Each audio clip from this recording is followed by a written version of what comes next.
next one who will give his talk. Dr. Bloch is an associate professor of radiology and urology. He has published more than 40 papers, and his main research topics are prostate and breast.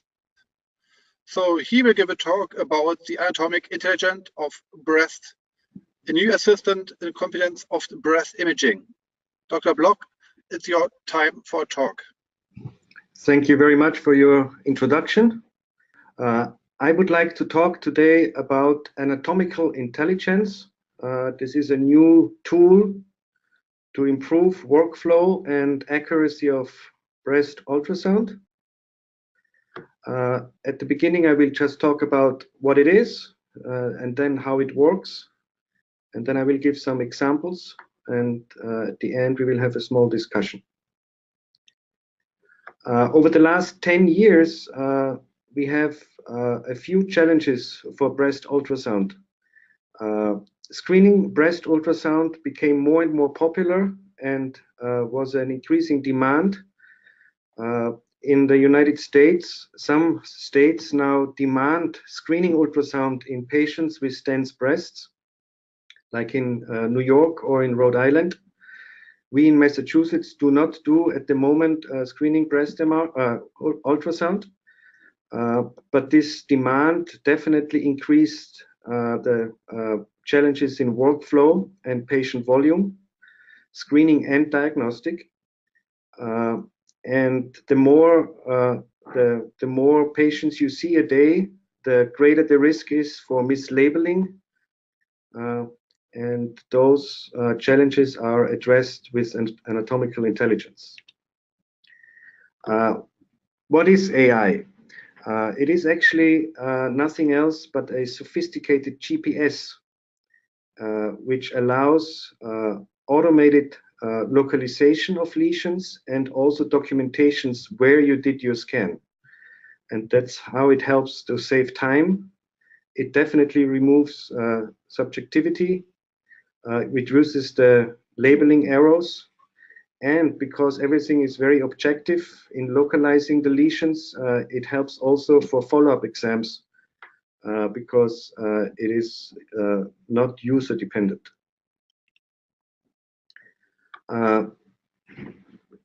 It definitely helps the diagnostic confidence for those reasons, because we know that the GPS system actually facilitates the objective localization of any lesion found. It also helps to prove and to document where you did your scan, especially if it's a more broader scan, screening, or let's say if there was a request for an ultrasound exam of the upper outer quadrant, you can now document that you really scanned the entire upper outer quadrant.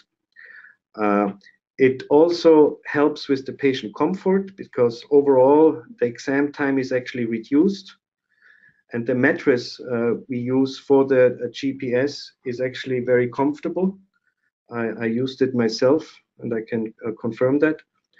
And at the end, it's also important to note that this new system actually doesn't take any more space, because as I will show in the next slide, we use the regular Philips Epic system.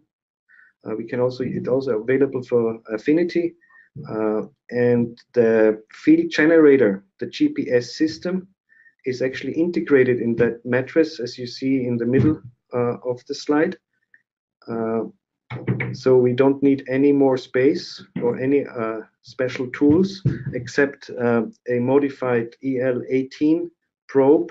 And this probe has the transducer has this sensor embedded in the probe, and that's the three things you need. The setup is like for every other ultrasound exam the same. The patient has to lie comfortably on the bed.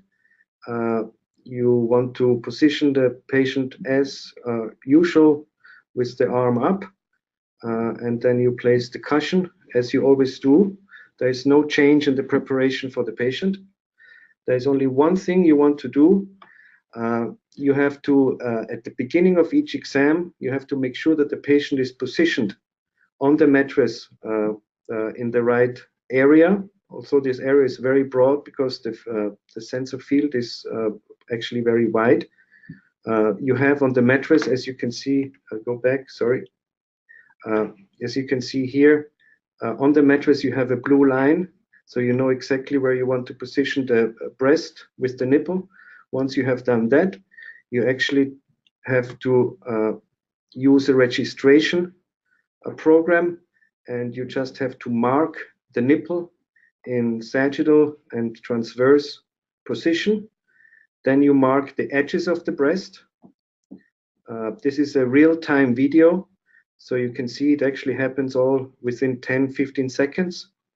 Once you have done that, the GPS system knows exactly the location of the transducer wherever you move the transducer throughout the entire breast.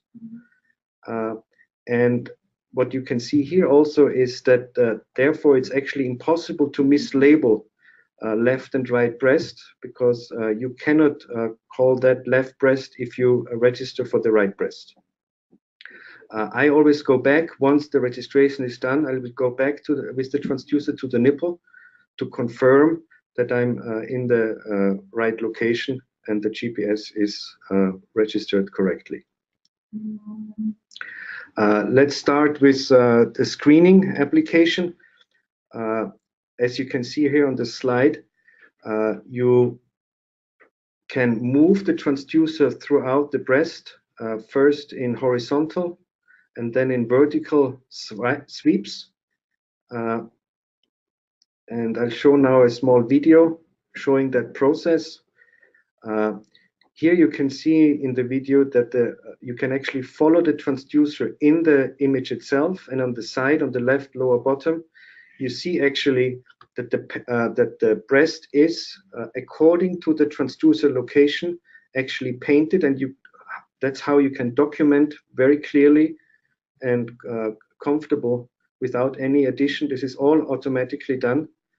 You can document that you really scanned the entire breast. Whenever you have to stop, you just start a new loop, and that's how you can paint the entire breast and then can document that you screened the entire breast. Whenever you see any lesion or finding, you can also use markers. It's like a bookmark. When you are going through the loop without stopping the loop, so you can continue screening through the breast, continue your sweep, you just have to press a button and then you can mark that frame where you have the finding. Afterwards, this is very comfortable for the reviewer. If the technologist is doing the exam, you as the radiologist can then review this exam and look up those marks. This is another example where you see on the right side that we marked some frames. Whenever you look through the sweep or the loop, you can then even afterwards mark any frame you want and make this as a region of interest. And you see also on the left side again that whatever every loop is recorded, and you can document in which area you did the loop. Here it is the upper outer quadrant. A very, very important tool we use now mostly, because we actually don't perform screening ultrasound. We do perform screening ultrasound only if it's limited to one quadrant. Most of the time we use AI for auto annotations to reduce mislabeling and accurate localization of lesions for follow-up studies.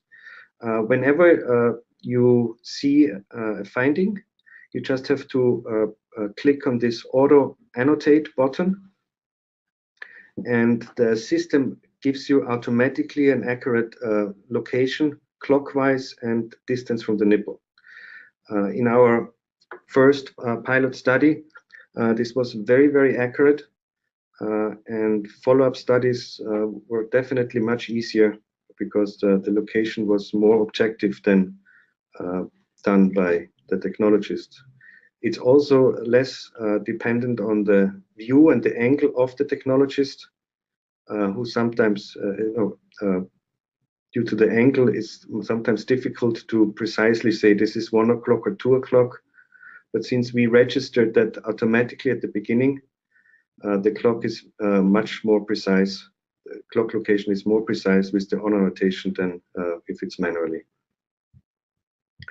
A very important tool of AI is also the tool that whenever we have a sweep or a loop, and I find in one orientation the lesion, I can automatically call up the orthogonal view and can then see, as you can see here on the left and on the right, can then see easily how this lesion looks in the two views next to each other.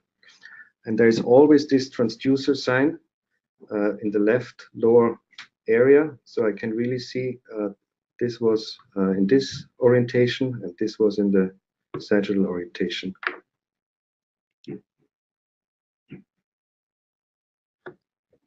Here there is a video which shows another very important tool, or a very comfortable tool after review. Whenever you have acquired all the data and the sweeps, you then actually can go back and just click at the location of the breast you want to again review. For example, the provider or the referring physician said, I have at 5 o'clock, 5 centimeters from the nipple, a palpable abnormality. I can go back and then click in these areas of concern or interest, and then automatically the loops and the images of that area are called up.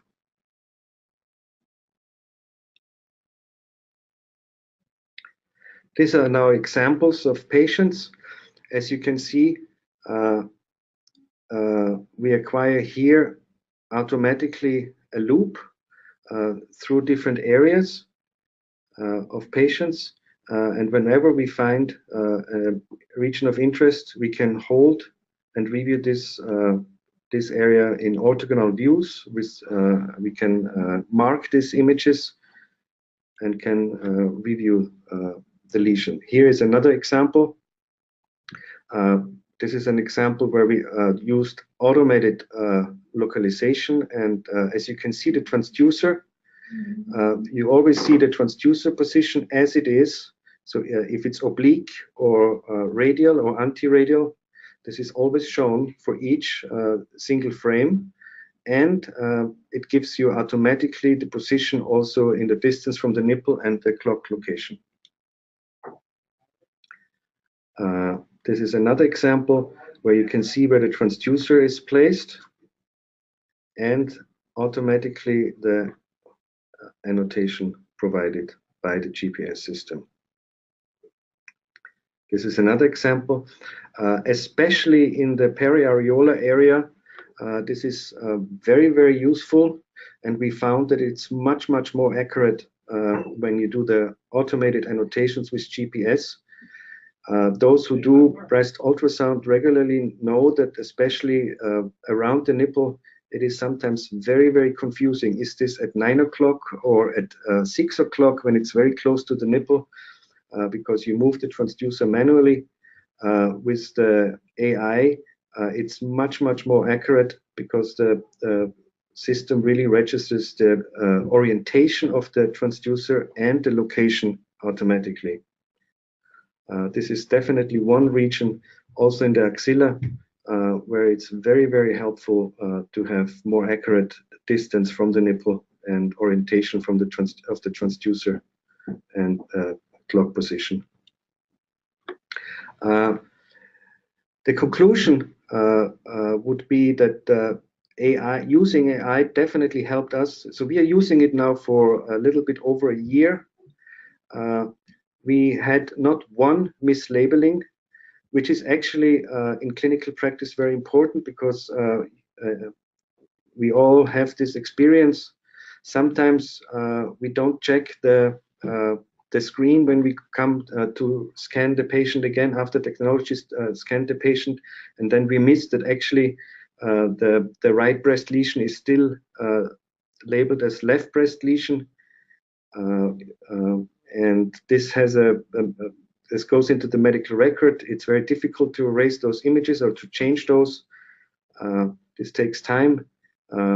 Sometimes we are not sure, was it now really the left breast and right breast? And all these complications are completely erased by using AI. We didn't have one false left or right breast labeling, and wrong labeling like 3 o'clock or 9 o'clock is also impossible. This definitely helped to eliminate those labeling errors. And with this short investment of 15 seconds at the beginning to register, the auto labeling really saves time. So you don't have, especially if you have 2 or 3 lesions, you don't have to manually annotate and change the settings from 4 o'clock to 9 o'clock and 5 centimeters from the nipple to 7 centimeters from the nipple. You just press auto annotate, and in a millisecond you have the correct location of the finding. As I mentioned before, especially in the axilla and in the periareolar regions, it is very helpful to document where you scanned. So for example, if you have a patient with bloody nipple discharge and you have to prove that you scanned the entire periareolar area, instead of now saving images at 12 o'clock and 3 o'clock, 6 o'clock and 9 o'clock to document that you covered the entire periareolar area, you just have to make loops around the nipple, and the breast sweep is documented with this paint, as I showed before, and you can prove that you scanned the entire area. This also helps a lot of time, and overall we can see that after using this for 1 year, that we are definitely faster and more confident with our breast exams. We could reduce the mislabeling to 0, and reproducibility of the localizations is definitely improved. Thank you very much. So, Dr. Bloch, this was also a very outstanding talk and very interesting, and this will give us also new options for the future. I have a couple of questions. So how long will it take to start with your examination technique? Did I need months, or can I learn it in weeks or days? No, you can learn that in 2 hours. It is very intuitive. So when I received the first prototype, it was really in 1 afternoon. It is very easy. The system guides you actually very nicely through the registration progress. The system tells you how to register the nipple and then the edges of the breast. It shows you what you have to do. So the learning curve is very steep. We all learned that really in 1 afternoon. And at the beginning, maybe the technologists did not trust the system too much, like whenever we have something new. So maybe it took 20 seconds to register. Now it's very fast, and we are definitely saving time. That sounds very interesting. So what happens if you have got an asymmetric breast? Because in your talk you told us you mark the nipple in the middle of the center of the breast, but what happens if the nipple is more on the right or on the left side? Doesn't this have got any influence on the procedure? Not really, because you mark the edges of the breast, not only the nipple. And if it's not a huge breast and completely asymmetric, we haven't run into any issues. We did actually at the beginning for the first half year always make measurements also manually for a small pilot study, and we were never off more than 1 centimeter and half an hour of clock position.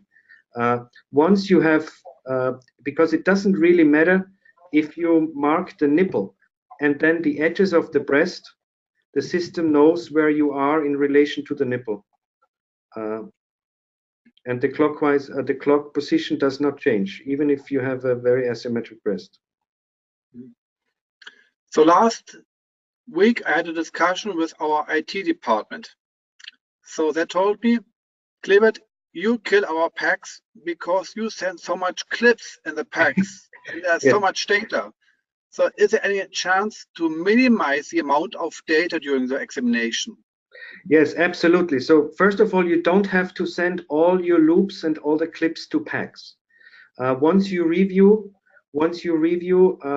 your exam, you can actually determine which loops you want to send, and you can just send the representative images and the painted breast to document where you have been to packs. It's definitely some increased volume of images, so the pack system will be used a little bit more, but since the terabyte gets cheaper per week, I don't think now you get 1 terabyte for $50. The pack systems will have to get bigger, but it's the same thing with high resolution CT and tomosynthesis. I mean, tomosynthesis also increased the pixel volume. But to answer your question, if you want, you can selectively send your loops to packs, and just those which you find significant. So thanks a lot. I think there is no more questions from the audience. I think the complete webinar was recorded and I think should be published on the EFSUMB page as the automotive ultrasound solution for breast. So if somebody is interested to see it again, I think it will be available. I would like to thank you for all the speakers for their amazing work and fantastic talk. And I would like to close the session if there is no any more questions from the audience. Thanks and enjoy your evening. Enjoy. Thank you. Thank you. Thank you. Thanks.